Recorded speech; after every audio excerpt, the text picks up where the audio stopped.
I'm out with Don's Appliances. I'm using our stainless steel water-based cleaner. Guaranteed you're gonna love it or your money back. This is a Whirlpool microwave that's been heavily used. And as you can see on the outside, doesn't look like they're using the Don's Appliance stainless steel cleaner.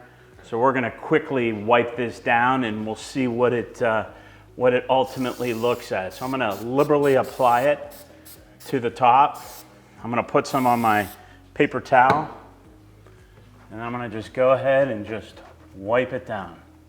And the great part about our stainless steel cleaner, as I said, it is water-based. It's not oil-based, so it's not gonna leave that oily film. You can get it at donsappliances.com or any of our retail locations.